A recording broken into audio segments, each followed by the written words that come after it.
Here we're gonna make just a little sound test like this with this one without the microphone attached to it. I just want to see how it looks here. We'll attach my pole to it and we'll see the difference.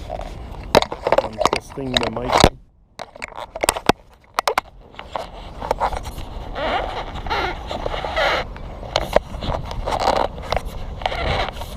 The thing doesn't go further. Anyway, that one will be a fiery one. Yeah, the fire, the DNA on fire. I love that stuff. I think that's what we gotta put on fire to be more expressive, to be more less in fear, and it's just putting that DNA on fire. And you grow from projects also. Keep yourself in projects and your mind on projects. Whatever project you have, that can cure a lot of stuff. When you stay in project, you stay active. You can cure a lot of disease, a lot of nonsense in your head, negativity and stuff.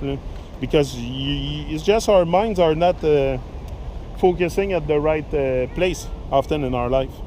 We're taken out often, and I think it's a normal process maybe with the programming. We're not very focused. Tune your camera, tune your eyes, and really acquire more focus. And I don't think nobody is here to lose, but some people decide. No, I don't think everyone will go after their. Look, it's a fact. Not too many people go after their dreams or catch their dream, because I think it's more a catching thing. Like it's here, it's not far from you. It's right there. It's probably right in front of your face. Me, all that stuff was right in front of me. Like it was evident.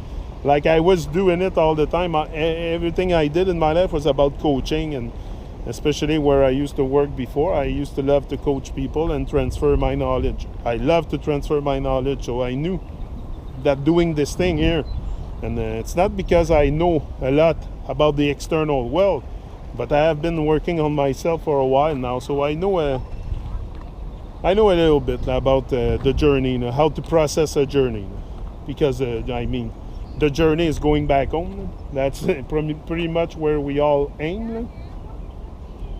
It's the journey to heaven, leaving the road of hell and going back into our heavenly state of bliss. That's the goal. The home is that. For me, the home is the bliss state. It's the bliss state. So that's the home, and that's pretty much, I think, that's what humans have been after, the state of bliss, of being on fire all the time. Your DNA is on fire. That means it's a 24/7 thing, and you rise and you grow from that, and you take on more responsibility with your life. That's even that. We don't even take responsibility for our life. We give that to other people to tell us everything what to do, even what to eat and everything. So we're very, very much detached from taking responsibility, being honest. Very important. We must start being very, very honest with ourselves. Yeah, and do your thing, and don't settle for crumbs or mediocrity. Like, make that your enemy. Make that your enemy number one, mediocrity. Mediocrity of the mind. I'm talking about a person that has all kinds of addiction, and the person that's very unfocused. Unfocused on creation and on connection, because caring, connecting, all this is,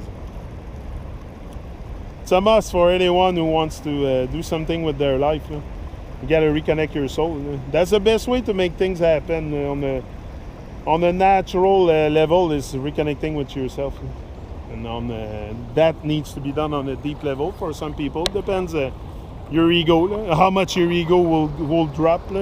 That can be a shock for some people. Me, I don't really care about egos and stuff. I'm not very I'm very humble, and the ego for me doesn't mean too much. It's not something I pump and I have pride, and no way. I found it was useless in my life to put myself on a pedestal with my ego and to flash with my toys and to stand out, because people that stand out, like I was walking before with Kim, and you see people with all their big cars and big toys and big motorcycle. And, okay, it might be fun or whatever, but it's to stand out. The reason why you buy, like, people like to stand out and pump their ego with big toys and stuff. Some have the toys also and do not pump their ego. There's people with that are humble, and they're like, you can have a lot of money and be humble. It doesn't mean because you have money that you're not humble. Tell her you're gonna take the can. That's all. Tell her you're gonna take the can. She'll calm down. You want the can, Kelowna? You want me to come with the can? So calm down. Because I have a can with pennies inside and I shake it. If she acts up, I just shake the can and it's like, it's getting her. So I just have to tell her now, oh, the can, and she gets it. So anyway, we'll be on the run soon, us, and I wish you all a great time and a wonderful time, and do what you gotta do. Like I said, tune the focus, tune in with more focus, and do your thing. I'm out from the chilling spot. I'll be back later on, maybe tomorrow. We'll see. See ya.